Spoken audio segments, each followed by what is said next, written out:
नमस्कार साथियों, विनायक सफलता स्टडी पॉइंट में आपका स्वागत है। आज हम लेकर आए हैं पशु परिचर भर्ती 2024 हेतु क्लास संख्या 3। दो क्लास पशु परिचर भर्ती की पशुपालन से संबंधित पहले हो चुकी क्लासों को देखने के लिए आप हमारे यूट्यूब चैनल पर प्ले लिस्ट में जाकर देख सकते हैं। प्ले लिस्ट पर राजस्थान जीके और जनरल साइंस का भी ज़बरदस्त समावेश किया गया है। और आज जो क्लास चलेगी वो हैं पशुपालन से संबंधित, जो कि पशु परिचर में पार्ट बी हेतु बहुत ही ज़बरदस्त साबित होगी। पार्ट बी में पशुपालन से संबंधित 45 प्रश्न पूछे जाएंगे। उन 45 प्रश्नों का समावेश किया जा रहा है साथियों। संपूर्ण निचोड़ के साथ ये क्लास मील का पत्थर साबित होगी। इस क्लास की जो प्रथम प्रश्न है उसकी ओर बढ़ते हैं। हमारा जो 1 नंबर का प्रश्न है वह रहेगा साथियों, भारत में मनुष्य तथा पशुओं का अनुपात कितना है? तो इसका जो सही आंसर है वो हो जाएगा 2:1। पशु तथा मनुष्य यानी कि मनुष्य की संख्या 2 है, तो पशुओं की संख्या कितनी है साथियों? 1। कितनी है? 1। इसका जो सही आंसर है वो हो जाएगा ऑप्शन ए। अगले क्वेश्चन की ओर बढ़ते हैं। अगला क्वेश्चन रहेगा हमारा 2 नंबर। देखिए, पाकिस्तान के कोहिस्तान नामक भाग में दुधारू गाय की कौन सी नस्ल पाई जाती है? तो इसका जो करेक्ट आंसर है वो हो जाएगा लाल सिंध। कौन सा हो जाएगा? Option A. अगले प्रश्न की ओर बढ़ते हैं साथियों। अभी तक आपने इस YouTube चैनल को सब्सक्राइब नहीं किया है तो सब्सक्राइब अवश्य करें, लाइक करें, और आपको ये क्लास कैसी लगी इससे संबंधित कमेंट अवश्य करें ताकि हमें मोटिवेशन मिलता रहे साथियों। अगला प्रश्न है हमारा, गाय की गीर प्रजाति का मूल स्थान कौन सा है? जो गाय की गीर प्रजाति होती है, जो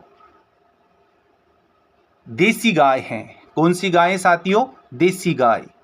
देसी गाय हैं, इसमें जो गीर हैं, तो गीर का उत्पत्ति स्थान क्या है?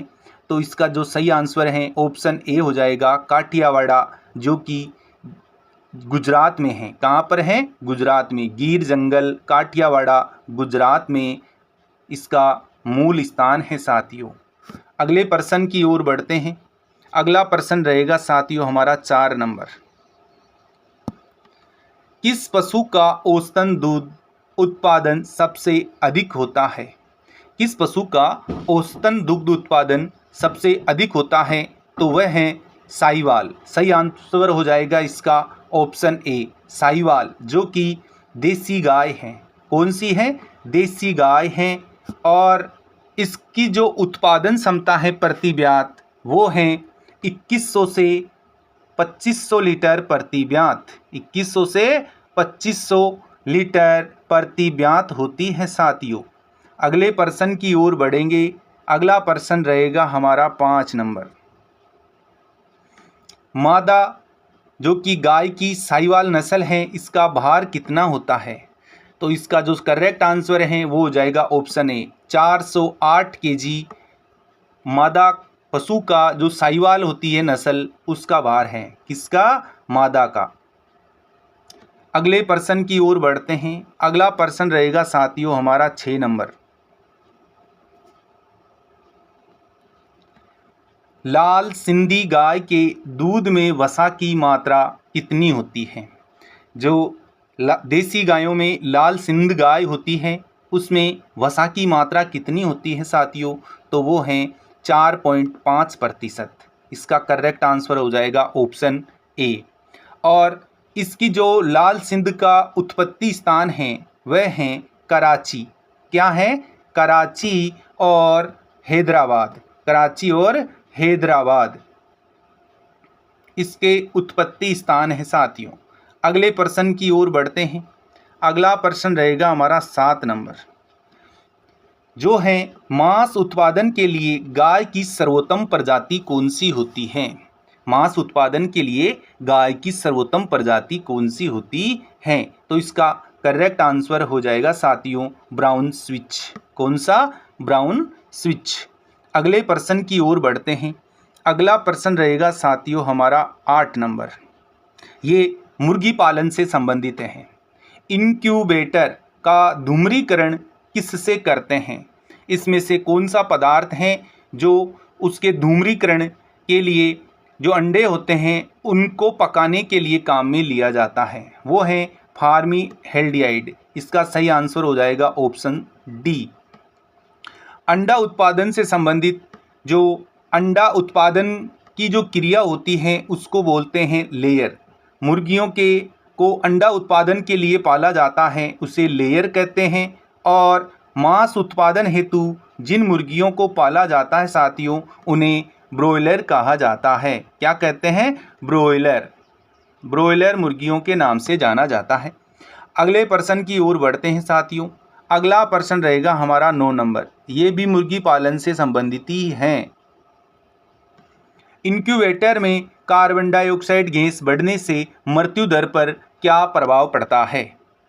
अगर जो इंक्यूबेटर यंत्र हैं जो कि अंडे से चूजा निकालने में काम में लिया जाता है, इस यंत्र में CO2 की मात्रा बढ़ जाती है तो मृत्यु दर पर क्या प्रभाव पड़ता है साथियों? तो इसका जो सही आंसर है वो हो जाता है मृत्यु दर बढ़ जाती है साथियों। ऑप्शन डी हो जाएगा। और जो हमारा जो ये इंक्यूबेटर हैं, इंक्यूबेटर यंत्र हैं, इसमें जो तापमान रखा जाता है यह तापमान कितना होता है साथियों? ये तापमान रहता है इसमें 100 डिग्री फ़ारेनहाइट। कितना रहता है? 100 डिग्री फ़ारेनहाइट। या सेंटीग्रेड की बात करें तो 37.5 डिग्री सेंटीग्रेड रहता है। अगले प्रश्न की ओर बढ़ते हैं। अगले प्रश्न में देखिए, चूजों की प्राथमिक अवस्था में 8 सप्ताह तक की देखभाल एवं प्रबंधन क्या कहलाता है? तो इसका जो सही आंसर है वो हो जाएगा ब्रूडिंग। जो 8 सप्ताह की देखभाल हेतु जो आहार दिया जाता है चूजों को उसे ब्रूडिंग के नाम से जाना जाता है। जो इंक्यूबेटर था, अभी पिछले प्रश्न में मैंने आपको बताया था इंक्यूबेटर हैं। इस इंक्यूबेटर में चूजे बाहर निकालने की जो क्रिया होती है, जो चूजे बाहर निकलते हैं, इस क्रिया को हैचिंग के नाम से जाना जाता है। क्या क्रिया के नाम से? हैचिंग के नाम से। हैचिंग की क्रिया होती है जो कि चूजे बाहर निकलते हैं। ये चूजे कितने दिन में बाहर निकलते हैं साथियों? 21 दिन में। 21 दिन इंक्यूबेटर में रहते हैं, उसके बाद में चूजे बाहर निकल आते हैं।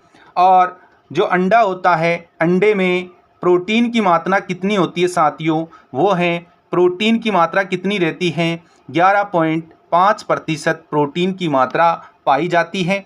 और इसी के साथ में आपकी नॉलेज के लिए बता दूं, एक अंडे में कितनी कैलोरी ऊर्जा पाई जाती है साथियों? 80 किलो कैलोरी पाई जाती है। कितनी? 80 किलो कैलोरी प्रति अंडे में पाई जाती है। आज की क्लास को यहीं समाप्त करते हैं। जय हिंद, जय भारत। ये क्लास आपको कैसी लगी इस बारे में आप कमेंट अवश्य करें।